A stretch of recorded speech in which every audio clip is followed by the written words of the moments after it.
Olha, as doenças que afetam o sistema circulatório e o coração matam mais brasileiros do que o câncer. Cerca de 350 mil mortes são registradas por ano no Brasil, causadas pelos 3 maiores problemas: infarto, insuficiência cardíaca e derrame. E esse é o tema do Alerta Saúde de hoje. E para falar sobre isso, eu recebo aqui o Dr. André Teles, que sempre nas quartas-feiras traz aí temas de relevante importância para a nossa saúde. Eu quero já convidá-los, tá bom, para ligar para a gente, 3216-5115, em relação a esse tema, que é morte súbita e infarto. Afinal de contas, o coração merece a nossa atenção, tá bom? 3216-5115. Então, André, eu tenho uma frase que eu ouvi e nunca mais esqueci, inclusive já falei aqui em algumas ocasiões, né? Não é o coração que mata o homem, mas sim o homem que mata o coração. Que a gente maltrata muito o coração, né? Comida inadequada, fumo, estresse e tantas outras coisas que a gente faz e que realmente maltrata muito o nosso querido coração. É isso mesmo? Pois é, exatamente, João. O ano passado foram mais de 9 mil paraibanos que morreram por culpa direta do coração. E esses números só aumentam, né? E cada ano a gente vai vendo que mais gente morre do coração e muito pelos hábitos de vida que essas pessoas elas acabam adquirindo. Para garantir o funcionamento normal do coração, ele depende de sangue com oxigênio que chega nele através das artérias coronárias e aí nutre as células cardíacas. O infarto agudo do miocárdio é caracterizado pelo entupimento nessas artérias. Isso compromete a nutrição das células do coração e as consequências são desastrosas. O infarto agudo do miocárdio é a doença que mais mata no mundo. Cerca de 50% das pessoas que sofrem dessa doença não chegam ao hospital com vida devido à ocorrência de algumas arritmias malignas. Portanto, ao você suspeitar do infarto, a rapidez à procura por um serviço de saúde é fundamental. A cada 2 minutos, o coração faz uma vítima no Brasil. Só em 2017, quase 8 mil paraibanos morreram por problemas cardíacos. Doenças do coração matam mais que o dobro que todos os tipos de câncer. Se a senhora estivesse andando aqui na integração e visse alguém desmaiado, o que é que a senhora faria? Eu ia ligar para o socorro, né? Para o SAMU, né? Eu ia pedir socorro, ligar para o SAMU. Chamava o SAMU. Eu ligava para o SAMU. Enquanto o SAMU não chegasse, a senhora sabe como proceder? Eu ia tentar sentar ela, ajeitar ela para ver se ela melhorava, né? Olhando, vendo o que era, né? Assim, porque às vezes cai alguma doença, né? E às vezes não. Não tem ideia. De cada 10 pessoas que sofrem uma parada cardíaca, 2 não sentiam sintoma algum até o momento do evento. E 8 sequer chegarão ao hospital com vida se não forem adequadamente tratadas. Por isso é essencial ligar para o 192, pedir ajuda, desencadear o ciclo de reanimação. 80% das paradas cardíacas acontecem por arritmia.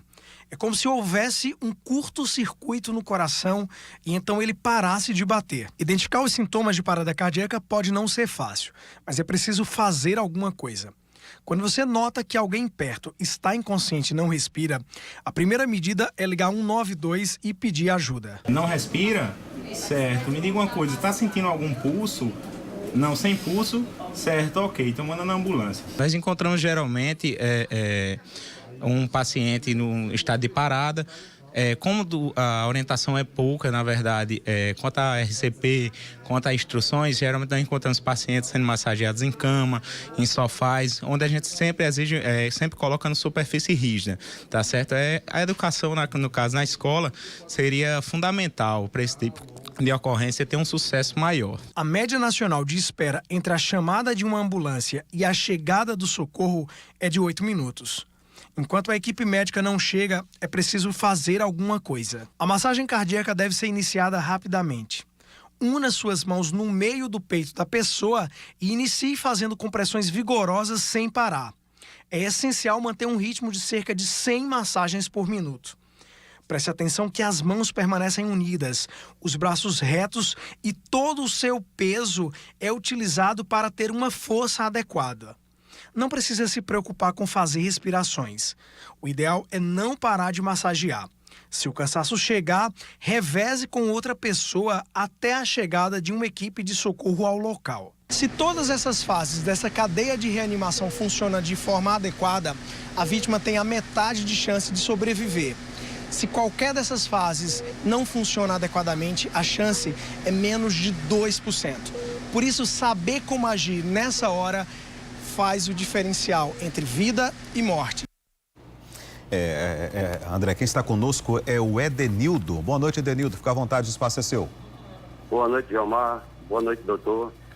Gilmar, é o seguinte, meu sogro, ele teve 2 paradas cardíacas e demorou um pouco o socorro. Faz 2 meses que ele está em coma profundo. Aí eu gostaria de saber se foi a demora, né? Olha só, Edenilton, boa noite, obrigado pela sua participação. Cada minuto que a pessoa fica com parada cardíaca diminui em 10% a chance de sobrevivência. Porque nesse tempo o seu cérebro fica sem receber oxigenação adequada. É claro que mesmo recebendo socorro adequado, como a gente viu na reportagem, menos de 50% das pessoas sobrevivem. Então, provavelmente, essa demora, o resgate, como a natureza do infarto, a extensão, tudo isso compromete a sobrevida e provavelmente por isso que ele ainda está em coma. André, efetivamente, o que é o infarto do miocárdio e como é que ele se manifesta? O que é que acontece no coração com o infarto? Olha só, João, na hora do infarto, o coração, em algumas áreas, pela obstrução das coronárias, ela deixa de receber o fluxo de sangue. Consequência disso, aquela região do coração morre, né? Ela se transforma numa cicatriz. E isso pode levar a algumas sequelas. A primeira delas é uma dor intensa, que a maioria das pessoas que estão infartando tem essa dor, mas em algumas situações, por exemplo, diabético, idoso, ela pode se manifestar de forma muito adversa, como um mal-estar, uma tontura, uma dor na garganta. Então, a apresentação de infarto, a gente fala que é muito variável, Jomar. Aqui está conosco o André, Dona Cida. Boa noite, Dona Cida.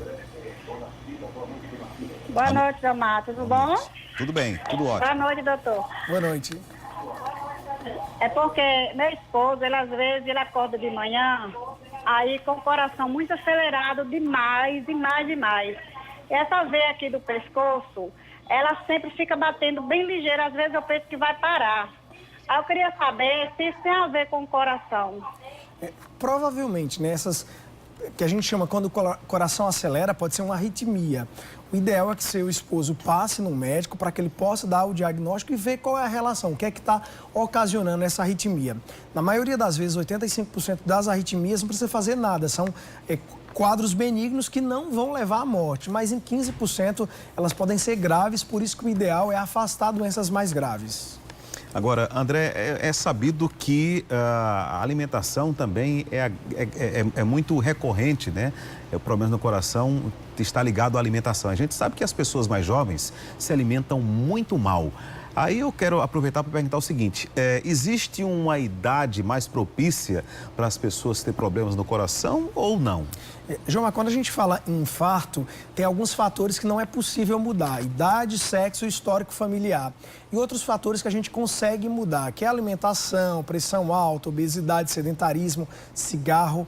Geralmente o homem, a partir dos 40 anos, ele perde o fator de proteção e ele tem um maior risco de infarto. E a mulher, depois da menopausa, aos 50 anos. Claro que o jovem também pode ter infarto, mas principalmente 40 para os homens, 50 para as mulheres.